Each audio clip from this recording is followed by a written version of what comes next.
민주당 기동민 의원, 바른미래당 이준석 최고위원 자리했습니다. 어서 오십시오. 네, 안녕하세요. 안녕하세요. 서영교, 손혜원 의혹과 관련된 의혹은 그중에 손혜원 의원 의혹은 두 분 코너 지나고 전문가들과 네. 깊게 짚어보겠습니다. 네. 다행이죠, 그나마. 예, 뭐 여당 입장에서 본인들은 자신의 어떤 그 정당성들을 확신하지만 네. 국민적 의제로 올라선 이상 정확하게 해명하고 또 당 차원에서 진상 조사를 하기로 했으니까 그런 것에 근거해서 국민들께 성실하게 보고드릴 의무가 있다고 생각합니다. 말을 잘 더듬는 분이 아닌데 더듬었습니까? 약간 그랬습니다. 자, 어제 문재인 대통령 기업인 130여 명과 대화했습니다. 뉴스들 보셨죠? 그중에 주요 장면 잠깐 편집했습니다. 보겠습니다. 내놓으라 하는 기업인들이 뭐 거의 다 왔습니다. 버스 타고 청와대에 도착하는 장면이고요. 질의응답 사전 조율 없이 기업의 경쟁력도 좋은 진행됐는데요. 일자리도 또 모두 결국은 투자에서 나옵니다. 앞으로도 적극적인 사업 발굴과 투자에 더욱 힘써주기 바랍니다. 사회에도 청와대에서 보지 않고 박영만 상임회장이 직접 봤고요. 예, 그러면 상의 탈의하고 진행하도록 하겠습니다.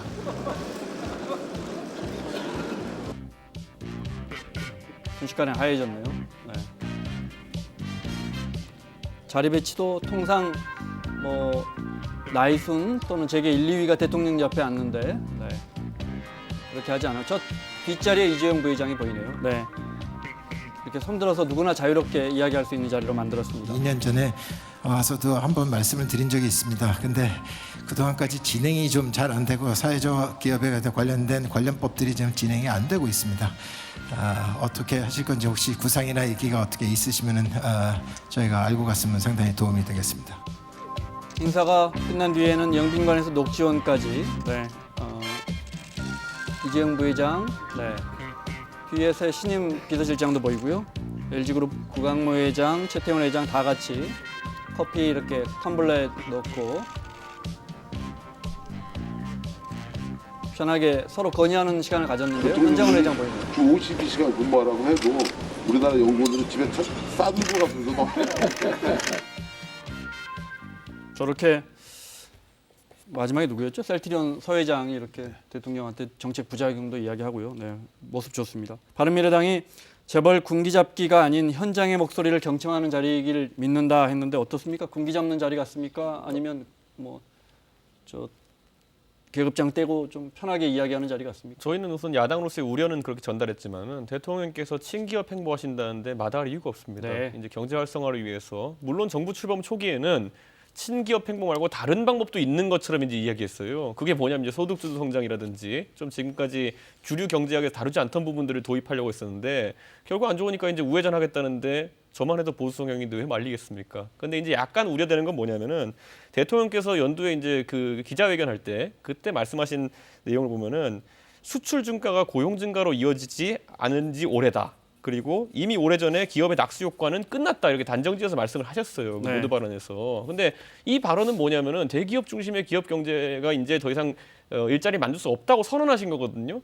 그렇게 한 지 지금 열흘이 채 지나지 않았는데 이제는 이제 기업인들 만난 자리에서는 신산업과 고용 창출에 앞장서 달라. 그리고 또 투자나 수출에 이제 앞장서 달라고 한 것은 저는 이런 생각합니다. 대통령께서 방향 전환하시는 건 긍정적으로 평가하되 하시려면은 지금 켜져 있는 좌회전 깜빡이를 끄고 우회전 깜빡이 넣고 차선 변경해서 우회전 하시라는 거예요. 지금 보면 어떤 네. 상황이냐면은 기업이라는 것도 아까 이제 그 최 회장도 얘기했지만은 기업은 정부가 정확히 어떤 방향으로 갈지 그 깜빡이 뒤에서 보고하는 겁니다. 그런데 지금은 1차선에서 소득주도 성장 하겠다고 좌회전 깜빡이 넣은 상태에서 뒷차는 고려 안 하고 갑자기 우회전한단 말이에요. 그러면 이거는 사고 생깁니다. 그래서 좀 더 적극적인 방향 전환을 단계에 맞춰서 해주셨으면 좋겠다는 생각입니다. 정책 기조를 아예 바꿔달라 이렇게 예. 들립니다. 네.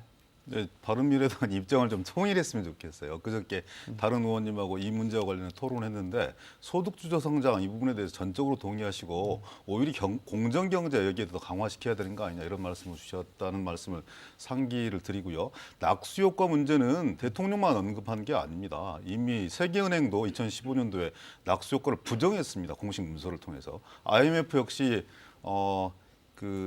그렇게 얘기했지 않습니까? 더 이상 이 성장만 가지고 안 된다. 강력한 분배가 뒷받침이 되어야 더 강력한 성장이 있다라고 얘기했고 이명박 정부 때도 동반 성장 얘기했고 최경환 부총리도 기업 소득이 가계 소득으로 전환되어야 된다고 얘기했습니다.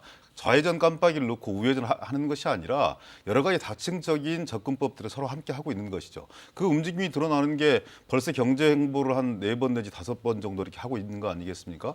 첫 해는 중소기업 연합회관에서 경제계 인사들 다 네. 만났고 그다음에 벤처기업인들도 만났고 중소기업인들도 만났고 대기업 관계자들도 만나서 일자리와 투자 이런 부분들을 강조하는 것은 우회전 깜빡이를 넣는 것이 아니라 국민들과 함께 성장한 재벌기업이 정당하게 자신의 어떤 그 책임과 의무를 다해달라는 그런 당부로 여겨지고요.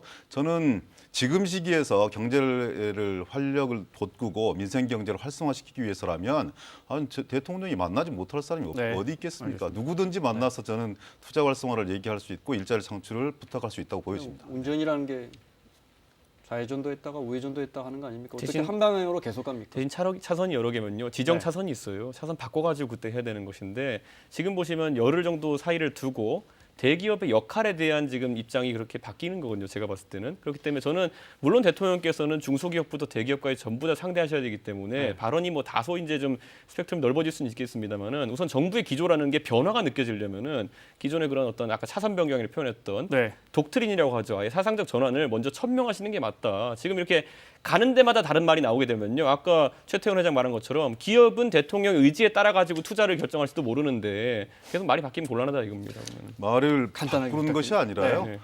당연한 역할의 분담이라고 생각하고요.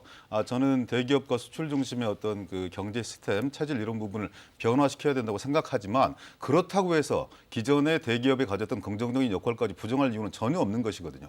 그 성과에 기반해서 소득주도 성장이 결국은 중소기업과 이 국민들의 소득을 높여서 내수로 활성화시켜보자. 그래서 모두가 전체가 잘 사는 포용적 이 국가를 만들어보자. 이런 취지에서 가고 있는 것이기 때문에 어느 한 시점에 대한 강조와 집중은 있을 수 있지만 어느 시점 이 집단에 대한 부정으로 이어질 필요는 전혀 없다고 저는 생각합니다. 대조적으로 네. 이낙연 총리께서 삼성전자 사업장을 방문하셨을 때 네. 기자들이 좀 짓궂긴 하죠. 이걸 물어봤어요. 투자와 일자리 창출 요청을 하셨습니까? 물어봤더니만은 그런 요청을 하지 않았다라고 오히려 또 선언하셨거든요. 그때. 저는 좀 더 공세적으로 나갈 수 있다고 생각하는데요. 예. 대통령께서 어제 삼성 이재용 부회장이 방문해 주십시오 얘기했을 때 네. 얼마든지 할 수 있다고 얘기했고 올해 2군데 정도, 그러니까 1월 달 내에 2군데 정도의 기업 현장을 찾아보겠다 이렇게 얘기를 했어요. 네. 예전에처럼 밀실에서 음습하게 주고받는 이런 밀실 독대가 아니라 국민들이 바라보는 그런 사업 현장에서 네.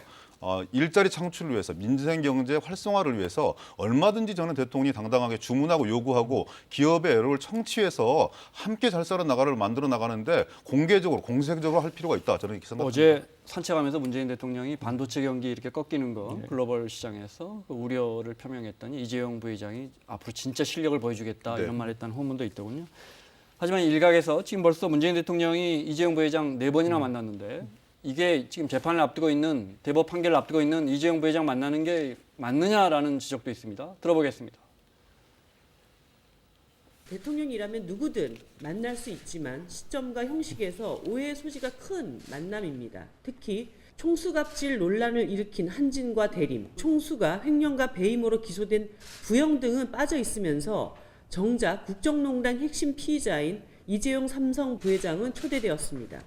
이런 식의 스킨십이 계속된다면 기업에게 범법은 저질러도 투자만 많이 하면 괜찮다는 잘못된 신호, 아니 확신을 심어주게 될 것입니다. 먼저 여쭤볼까요, 이채호 의원께? 저는 네. 이정미 대표의 인식에는 공감하는 것이 어느 네. 정도 이제 일관성이 중요한 거거든요. 정부는 일관성이. 아까 기동민 의원님 말씀하신 것처럼 정부가 경제를 하려면은 중소기업부터 다 챙겨야 되는 게 맞지만은 그럼 과거에 지난 1년 동안에는 그런 2년 동안에는 그런 행보가 있었느냐 했을 때는 국민들이 봤을 때 대기업에 대한 행보에 있어가지고는 아까 이정미 대표가 언급하신 좀 사회 정의를 바로 세우는 측면에서 이제 접근했던 게 강하다면은 이제는 말 그대로 일자리 창출과 수출에 대해 가지고 역할을 주문하는 것이기 때문에 저는 아까 기 의원님 말씀하신 거에 전적으로 공감하지만은 이건 전환이죠 누가 봐도. 그렇기 때문에 저는 뭐 정의당이나 이런 쪽 이제 진보 진영에서 반발하는 건 인지상정이고 이게 지금까지 과거 노무현 정부 때 또 항상 지적이 나왔던 좌회전 깜빡이 켜고 우회전하는 순간부터 오히려 진보 진영 내에서 그 중도적 행보를 맞듣지 않아 하는 그 권력 누수가 생긴다는 걸 확인했었기 때문에 저는 대통령께서 정의당도 잘 설득해야 된다 좀 봅니다. 네. 이 최고위원 말은 그러니까 만나고 안 만나고를 떠나서 그동안에는 안 만나다가 왜 또 갑자기 계속 만나느냐 이런 것 같아요. 네. 안 만났던 건 아니죠. 만났죠. 그렇지만 이준석 최고위원께서 말씀 주셨던 것처럼 방점이 달랐던 건 사실입니다. 방점이 다를 수 있는 것이죠. 왜냐? 촛불 광장에서 터져나왔던 민심의 목소리를 반영할 필요가 있습니다. 그렇지만 그 하나의 정책만을 고집해서는 전체 민생을 고루 살릴 수 없다는 건 누구나 다 아는 사실이에요. 이 방점을 달리한다고 하는 것이 거기에 모든 것을 올인하겠다고 하는 것이 아니라 지금까지 너무나 대기업 일방, 대기업 중심으로 모든 편제가 구축되어 있었기 때문에 이런 부분을 조금 바로잡고 역할을 분담할 필요가 있겠다. 그런 차원에서 소득주도 성장의 방점을 찍고 강화를 얘기한 것이고요. 지금 시점에서는 이제 집권 3년 차에 들어섰지 않았습니까? 1년 한 10개월이 넘어가는 과정들인데 그동안에 여러 가지 정치적 성장 과정들, 실험 이런 부분들이 있었다면 그런 부분에 기반해서 이제 실질적인 성과로 국민들께 지금까지 과정들이 틀리지 않았다는 걸 보고해야 될 저는 시점이라고 보여지거든요. 네. 만약에 한 말씀만 더 드릴게요. 어제 이재용 부회장 혹은 신동빈 롯데 회장 등 이런 분들을 이러저러한 기준과 사유 때문에 제척했다. 이러면 또 한쪽에서 뭐라고 그러겠습니까? 저는 자기 그건 원칙과 동의합니다. 자기 철학만 고집하는 편협한 대통령. 말로는 경제 살리기 얘기하고 있지만 실제 자기 머릿속에서는 민생 경제 활성화하거나 아무런 생각이 없는 대통령. 이렇게 매도하고 낙인 찍지 않겠습니까? 물론 한쪽에서 저는 건강한 비판할 수 있다고 보여집니다. 그리고 정책의 전환이 아닌 보완이고 함께 가는 것이지만 네. 그런 수준 속에서 원칙과 철학을 지키기 위한 노력들 역시 동반돼야 된다는 지적에 동의합니다. 그러니까 알겠습니다. 저는 이런 거 네. 하나 지적하자면은 정부의 또 다른 성장축 중에 하나가 예를 들어 혁신 성장 지금 언급하고 있잖아요. 근데 혁신 성장의 4차 산업혁명을 굉장히 힘주어서 강조하시는데 대표적인 게 규제 철폐하겠다. 그래서 카풀 서비스 같은 거 허용할 것처럼 갔다가 또 택시 기사분들 반발하니까 250만 원 월급제 하겠다. 네, 뭐 이런 간단하게 얘기 나오고. 부탁드릴게요. 지금 뭐 저는 여쭤볼 게 이런 거 뭐 많은데. 서울시에 네. 정통하시지만은 사실 냉탕 온탕 왔다 갔다 하면서 지금 사실 혼란을 주고 있는 게 사실이거든요. 네. 저는 조금 더 정치적으로 이 방향 전환을 할 때는 이런 표현이 적절할지 모르겠지만은 좀 단계를 밟아갔으면 좋겠다 저는 이런 제안입니다. 네, 지적 잘 받겠고요. 근데 예. 카풀 문제를 4차 산업혁명 이렇게 직접 대입하는 건 저는 별로 이렇게 동의하지 않고 공유경제 차원에서 접근하고 시민들이 이미 오래전부터 시행된 것을 어떻게 효과적으로 사회적 합의를 이루어낼 것인가의 그런 차원이나 문제라고 보여지는데요. 여러 가지 지혜가 모여야겠죠. 그리고 조금 더 세련되게 국민의 목소리를 반영할 필요가 있다. 이런 지적에 대해서 달리 봤습니다. 알겠습니다. 변화는 남북 관계를 반영하는 것 중에 하나가 국방부가 매년 국방백서를 발행하는데 해마다 논란입니다. 이번엔 이 부분입니다. 북한은 적이라는 표현이 사라지고 대신 대한민국의 주권, 국토, 국민 재산을 위협하고 침해하는 세력을 우리의 적으로 간주한다. 이렇게 국방백서에서 썼는데 이 부분 그 전에 어떻게 썼는지 한번 볼까요? 그럼 그 전에는 그 전에는 95년 이럴 때는 뭐 북한군은 주적이다 이렇게 명시했고요. 2004년에 참여정부 때는 북한군은 직접적 위협이다 이렇게 눌러 표현했고, 천안함 연평도 도발이 있었을 때 다시 우리의 적이다 이렇게 명확하게 명시했습니다. 어떻게 보십니까? 저는요 본질은 바뀌지 않았다는 정부의 주장에 어느 정도 동의합니다. 그러니까 우리의 군사 대비 태세나 이런 건 바뀐 게 없겠죠. 네. 하지만 이게 나가는 방향성이라는 것은 정부의 선언적인 그 독트린이라고 하는 것에 따라서 많이 변할 수 있거든요. 그래서 저는 약간 우려되는 것이 뭐냐면은 지금 보면은 저 표시 묘사된 거라면은 우리의 자유와 어쨌든 그런 영토나 이런 걸 위협하는 세력은 북한 맞죠. 그러니까 누가 봐도 북한이라는 걸 이해할 수 있죠. 근데 제가 그걸 왜 북한이라 말 못하는 겁니다. 적을 적이라고 표현해야지 그 다음에 대책을 수립할 수 있는 거고 안보 국방전략을 세울 수 있는데. 제가 그냥 김 원장 기자라면 얘기하면 될 거를 어디 가가지고 거기 여의도에 있는 방송국에 있는 잘생긴 경제 잘하는 기자다 괜히 이렇게 돌려 말할 필요 없잖아요. 그런데 지금 이른바 대화 국면인데 네. 굳이 과거에 안 좋은 극단적 표현을 명시하느냐 뭐 이런 입장일 것 같아요. 저는 이렇게 표현하고 싶은 게 북미 정상회담이 작년에 이제 싱가포르에 됐을 때 그때까지만 해도 이 트랙이 계속될 거라고, 그러니까 우상향 곡선으로 평화 모드가 지속될 거라 생각했던 사람이 많아요. 그런데 지금 보면은 그 뒤에 폼페이오 방문 때부터 시작된 게 뭐냐면 북미 간에도 불협화음이 발생하고 있습니다. 지금 보면은. 그렇기 때문에 저는 이 상황 속에서 과연 장밋빛 전망만 내놓고 거기에 맞춰가지고 국방백서의 내용을 톤다운 시킬 것이냐. 저는 그거는 약간 보수층에서 당연히 우려할 수 있는 부분이 있다고 생각하기 때문에 저는 그 지적도 여당에서 어느 정도 받아들여야 된다 이렇게 생각하고, 예를 들어 보시죠. 그러니까 어떤 현상을 놓고 정부의 해석이 다르면은 국민들이 받아들이는 게 다릅니다. 예를 들어 환경부에서 미세먼지 문제에 대해 가지고 데이터는 변한 게 없습니다. 그건 작년 10월에는 국내 요인이 지배적이다라고 발표했고 서울시와 환경부가 최근 들어 박원순 시장께서 50, 60%가 중국발이다 이렇게 표현하셨거든요. 데이터는 바뀐 게 없어요. 근데 거기에 따라서 국민들이 받아들이는 느낌이 다른다는 겁니다. 정부가 정책 방향을 예를 들어 중국이 요인이라고 하면은 중국에 할 말을 좀 하겠지만은 예를 들어 서울시가 발표한 대로 만약에 국내 요인이 많다 그러면은 국민들한테 경유차 좀 덜 타라 그러고 뭐 이런저런 제약을 가게 돼 있거든요. 그래서 저는 안보에 대해서도 방향성이 어딘지를 보여주기 위해 가지고 국방백서에서 네. 적을 적이라고 명시하는 것도 굉장히 중요하다 봅니다.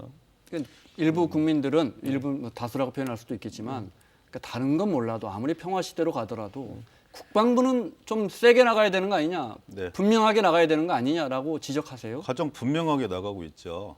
그 여러 가지 다층적인 측면이 있다는 건 모든 사람들이 다 알 텐데요. 남북 합의서 군사 분야 합의서 채택했을 때 네. 일체 적대적 행위를 중지하자 이렇게 얘기했어요.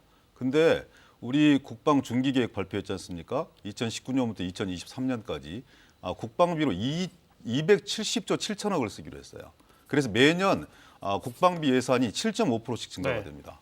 박근혜 정부, 이명박 정부 10년 동안 토탈 4.9% 증가했어요. 이 역설과 이 모순을 어떻게 해명하겠습니까? 저는 한반도가 가진, 그리고 남북 관계가 가진 특수성을 찾을 수밖에 없다고 생각하거든요.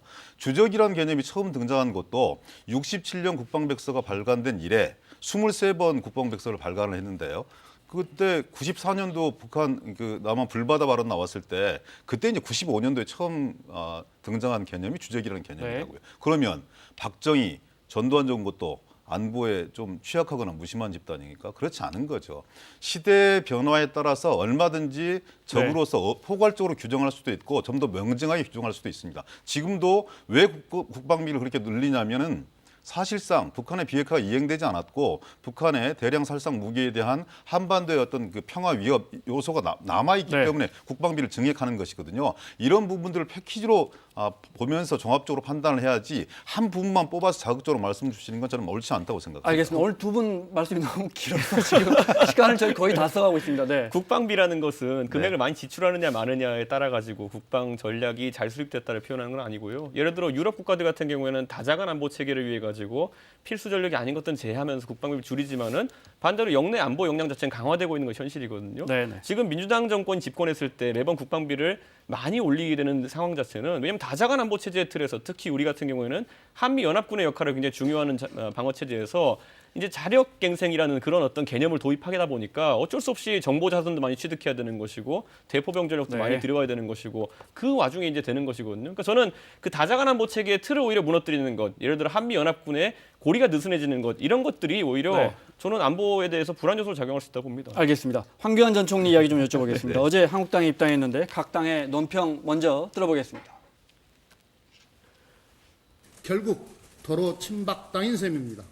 한국 보수의 비극이고 씁쓸한 현 주소가 아닐 수 없습니다. 황 전 국무총리야말로 후암무치, 낯이 두껍고 뻔뻔하고 부끄러운 줄 모르는 것 같습니다.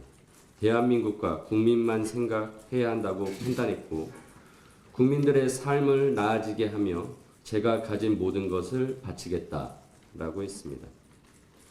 지나가는 소가 웃을 일입니다.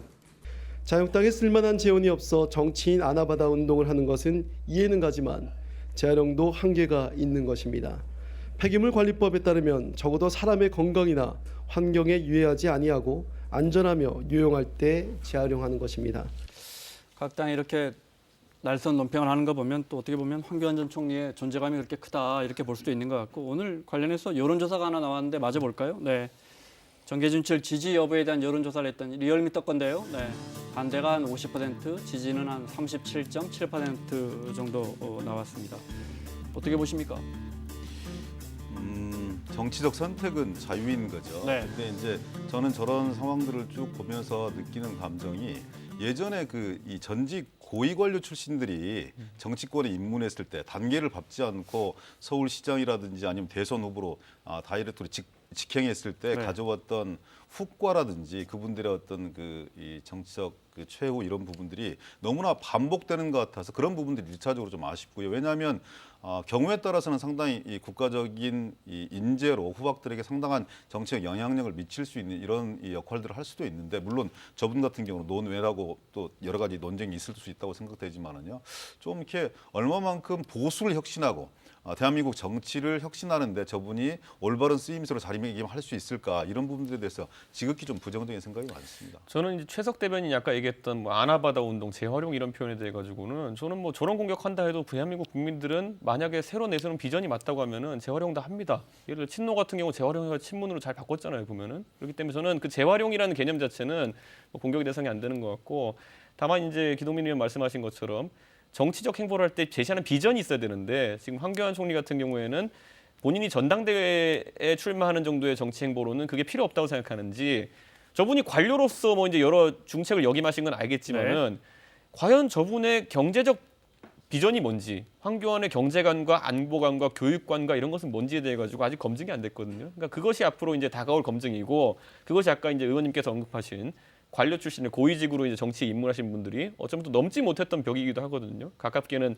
반기문 총장부터 그 전에 뭐 고건총님도 좋은 자질을 갖췄지만은 그 단계를 못 넘어섰던 것인데 저는 앞으로 이제 열려 있다, 지켜봐야 된다 이런 생각합니다. 두 분 다 네. 박근혜 전 대통령과 거의 이렇게 모라일체를 이루시는 분이기 때문에 일심동체를 이루시는 분이기 때문에 대단한 응집력은 있을 것 같아요. 그리고 또 일정하게 좌클릭할 수 있는 핵심 동력들도 확보할 수는 있다 이런 느낌들은 드는데 좌클릭할 수 있는. 예, 그러니까 뭔가 중도로 옮겨올 수 있는 분명한 자기 정체성과 이념적 기반, 대중적 기반이 있기 때문에 뭔가 이렇게 클릭할 수 있는 여지들도 그러니까 그런 차원에서 전략적 유연성도 있으리라고는 보여지지만 과연 이 정치적 근육이 단련되지 않은 그런 관료 출신의 그리고 또 처음 가졌던 국정 운영에 상당한 책임이 있었던 이런 분이 정치권으로 바로 넘어와서 정치적 대표체의 어떤 이 수장을 한다고 하는 것이 과연 얼마만큼 자연스럽고 대중들을 설득할 수 있을지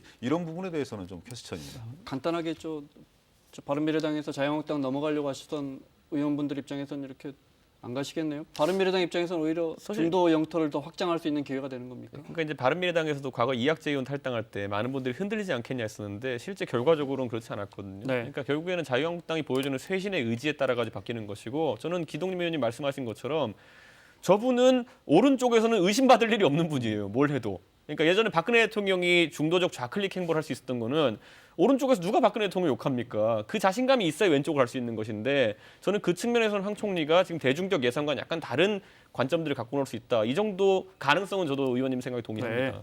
그 말씀 바꿔보면 홍준표 전 대표는 그렇게 못하는데 황교안 전 총리는 그렇게 할 수 있다. 뭐 이렇게도 들립니다. 홍준표 대표는 그런 거 하려고 그러면요. 처음에 박근혜는 향단이 같다 뭐 이런 말 했다가 이제 난리 난 거 보셨잖아요. 그러니까 뭐 하려고 하면은 원래 저 사람은 저런 사람이었다 하면서 이제 인신공격이 들어오기 때문에 솔직히 인지상정이긴 하지만 못했을 수도 있어요. 그러면 홍준표 대표가. 알겠습니다. 네. 자, 여야를 대표하는 두 정치인이 지금 유튜브에서 싸우고 있는데 영상 잠깐 보겠습니다. 선공은 홍준표 전 대표가 지난달 31일 유튜브 채널 TV 홍카콜라에서 이해찬 대표 발언에 대한 청취자 질문에 이렇게 대답합니다. 이해찬 의원의 장애인 비하 발언 그거는 이 사람도 내 평가 대상에서 이미 뺀 사람이기 때문에 내가 이야기하지 않겠습니다. 이해찬 대표를 좀 무시하는 듯한 발언이 나오죠. 이해찬 대표의 반격을 들어볼까요? 정치적으로는 한참 거리고요. 그분이 초선인가 재선인가 할 때 그때 제가 벌써 5선 할 때니까요. 꼬마군요? 귀엽습니까? 가죠. 그러면 뭐 길게 얘기할 건 아니고요. 우리 한참 아래 후배에게 한 말씀 이렇게 좀 조언. 그럴 만한 가치가 없죠. 알아듣는 사람한테 조언하는 거지. 예전에 국회 대정부 질의에서 부딪혔던 장면까지 마저 보겠습니다. 네, 준비가 됐나요? 2006년인데요. 아주 공정한 선거로 잘 임하고 있는 사람입니다. 홍 의원님은 전에 선거법 위반으로 의원직도 자격 박탈된 적이 있는 걸로 알고 있는데 우리 장관님들은 그런 짓 하는 사람 한 사람도 없습니다. 15대 때 박홍석 상대 후보한테 고발된 일 없습니까? 고발된 일 없습니다. 출석만 했을 뿐이지. 고발된 적이 저는 없습니다. 총리처럼 그런 브로커들로부터 정치연금 받아본 일 없습니다. 인신모욕하지 마십시오. 인신모욕이라니요? 김 총리께서 말씀하시는 게 지금 잘못된. 누가 브로커하고 놀아났단 말입니까? 놀아났다고 했습니까? 지금 뭐라고 지냈습니까? 총리하고 브로커처럼 그래 어울려 골붙인 일이 없다 이겁니다. 브로커하고 놀아난 적 없어요. 두 분의 공통점도 많아요. 다른 점도 많고요. 제가 이제 정치하다 보면 제가 나이가 어리다 보니까 많은 네. 분들이 좀 경륜을 쌓아라 그러는데 저런 거 보면 도대체 무슨 경륜을 쌓았나 저분들은 이런 생각이 드는 게 지금 거의 15년 전에 싸우던 분들이 지금 그때 은원을 가지고 한 분은 당 대표가 됐고 한 분은 이제 그 당의 대선 후보까지 지냈는데 서로 이제 좀 격조 높은 대화를 할 때 됐는데 저 홍준표 대표가 하는 저 방식이요. 홍준표 대표 트렌드를 굉장히 잘 읽은 게 요즘 유튜브에서 스포츠 해설하시는 분들이 스포츠 선수들 막 디스해가지고 조회수 올리고 이런 방식이거든요 보면은. 그러니까 저는 저런 거 지금 할 게 아니라 대한민국의 어쨌든 경제 안보 이런 거에 대해 가지고 좀 미래 세대가 볼 수 있는 뭔가 컨텐츠를 내놔야 되는데 그게 아니라 저거 서로 둘이 싸운다고 누가 뭐 감명 받겠습니까 저기서? 그러니까 유튜브가 갖는 이런 특성 이런 부분들에 이제 주목해서 아마 저렇게 서로를 규정하고 공방하시는 것 같은데요. 이준석 최수께서 말씀 주셨던 것처럼 15년 전에는 그래도 패기가 좀 느껴지는데 지금 이 시점에서 저런 모습들이 국민들에게 얼마만큼 상쾌함과 정치의 긍정성을 줄지는 좀 돌아볼 일이라고 생각합니다. 하나만 재미삼아서요. 황교안 전 총리의 등판을 가장 속으로 반기는 사람은 누굴까요? 퀴즈 판을 준비했습니다. 시간이 네. 없습니다. 황교안 전 총리의 등장을 가장 반기는 분이 있다면요. 의외의 답이 나올지도 모르겠는데요. 네.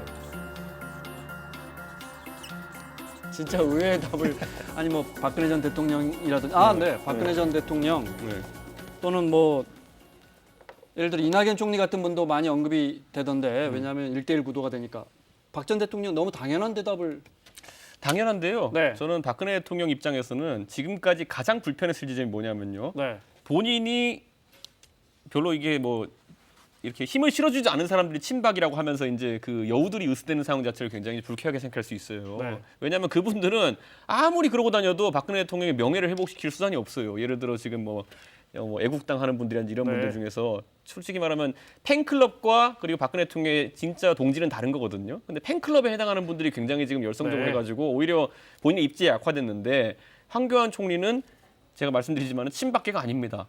박근혜 대통령과 그냥 그 자체입니다. 옛날에 박정희 대통령 그 자체를 박근혜 대통령 받아들였던 것처럼 그렇게 지지자들 받아들이기 때문에 네. 이제는 그런 여우들이 으스대는 상황은 좀 이제 없어졌다. 이거는 박 대통령이 좋아할 일입니다. 이재정 의원 꼽으셨어요. 네. 저는 더불어민주당의 지금 뭐 다른 당의 어떤 상황들을 빗대서 뭐 제기할 황교안 건 총리한테 없지만 이재정 의원이 대정부 질의하면서 이렇게 세게 나온 적이 있죠. 예, 네. 그렇지만 황교안 전 총리의 등장이 저는 정치 발전에 크게 도움이 되지 않는다고 생각하지만 더불어민주당에게는 크게 나쁠 것도 없다 이런 느낌들이 많이 들어요. 네. 근데 이재정 지금 우리 당의 대변인인데요. 얼마 전에 만났더니 여당 대변이 너무 힘들다는 거예요.